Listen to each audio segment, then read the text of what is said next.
তারা কি করতেন তার উত্তর আমি কি দেবো? মালের দায়িত্ব আরোহী, আমি তার উত্তর দিতে পারবো না। ওনার মাথার উপর যে ষড়যন্ত্রী বসিয়ে রয়েছে, এখন অবধি ষড়যন্ত্র করে চলেছে যাতে এই সরকারটা যাতে অপদস্থ হয়, মুখ থুবড়ে পড়ে।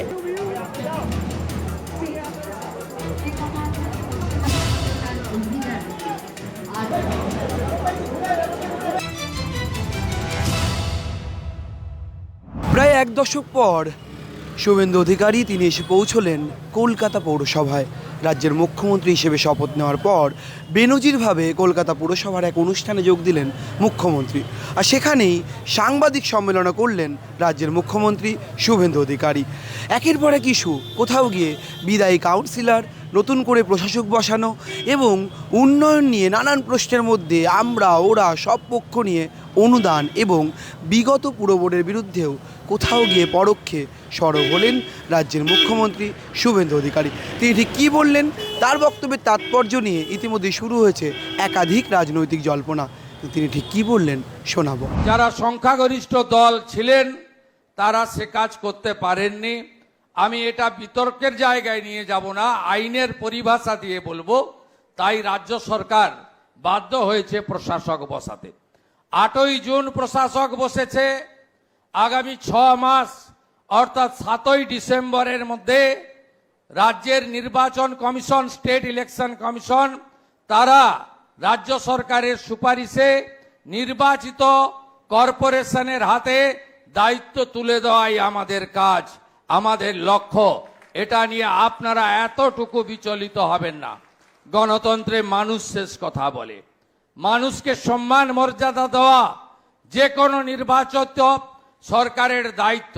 এগিয়ে আসুন যারা বাংলা এবং কলকাতাকে ভালোবাসেন, সে রাজনৈতিক, সামাজিক, ধর্মীয় বা অন্যভাবে হতে পারেন, সবাই এগিয়ে আসুন। এই সময়কালে আমরা যাতে কলকাতার মানুষ জল জমে যাওয়ার জন্য কষ্ট না পায়, বিপদে না পড়ে এবং আমাদের কর্পোরেশনের প্রত্যেকটা পরিষেবা আমরা যাতে সুন্দরভাবে দিতে পারি, সেই সহযোগিতা আমি আপনাদের সকলের কাছ থেকে প্রার্থনা করব। যারা এখানে মেজরিটি ছিলেন দিদেন টাইম, তাদেরকে স্কোপ দেওয়া হয়েছে 72 ঘন্টার মধ্যে মেয়র সিলেকশন করতে, কারণ এই অচলাবস্থা থাকতে পারে না। তারা যদি একমত না হতে পারে, তাদের লোকেরা যদি সবাই মেয়র হতে চায়, সে তো তার জন্য তো সরকার বা আমরা দায়ী হতে পারি না। আর কলকাতা কর্পোরেশনের day to day basic minimum amenities পরিষেবা, সেটা তো তালা চাবি লাগিয়ে রাখা যায় না। ইটস এ ভেরি ফায়ার ব্রিগেডের মতো একটা, পুলিশের মতো, হেলথের মতো ইমার্জেন্সি সার্ভিস। ডেভেলপমেন্টে সবাইকে নিয়ে করতে চাই, আমাদের তো কোনো বিষয় নেই। তা আগে ওনারা কেন করেননি তার উত্তর ওনাদের দিতে হবে। আমরা তো প্রথম দিন থেকেই অ্যাডমিনিস্ট্রেটিভ এআরএম গুলোতেও ডাকছি, অনেকে আসছেন অনেকে আসছেন না। দেখছেন আস্তে আস্তে বাঁধ ভেঙে যাচ্ছে, সবাই আসছে। আমরা তো চাই রাজনীতিটা কেবলমাত্র নির্বাচনের সময় হোক। যেহেতু আমি ভবানীপুরে লড়েছি, জিতেছি, আমি সেখানে দেখেছি যে এক একটা ওয়ার্ডে এক এক রকম ভোটার্স রয়েছে। আমি দেখেছি যে 77 নম্বর ওয়ার্ডে, 82 নম্বর ওয়ার্ডে কত বিরাট, আপনার 77-এ 49টা বুথ।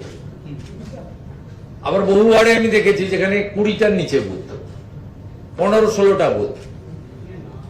আমি 82 নম্বরে দেখেছি যে বিরাট আপনার ওয়ার্ড। আমরা সবাই একমত যে ডিলিমিটেশন হওয়া উচিত, ডিলিমিটেশন হওয়া উচিত, এবং এটা স্টেট গভর্নমেন্ট রেকমেন্ডেশন দেয় আর স্টেট ইলেকশন কমিশন করে।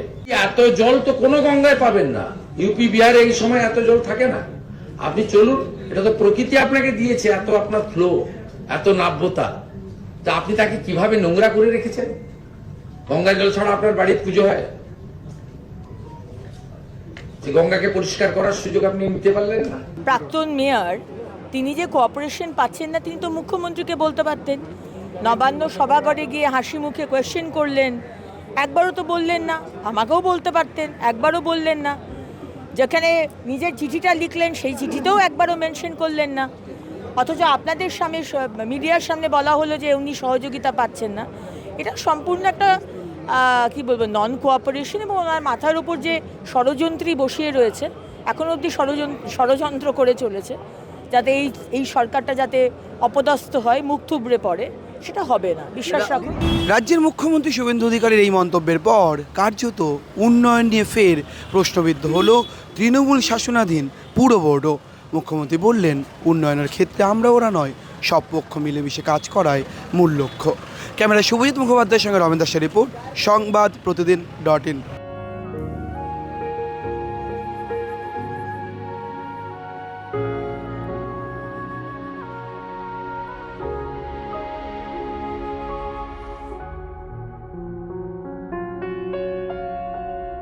ফলো করুন সংবাদ প্রতিদিন ডিজিটাল।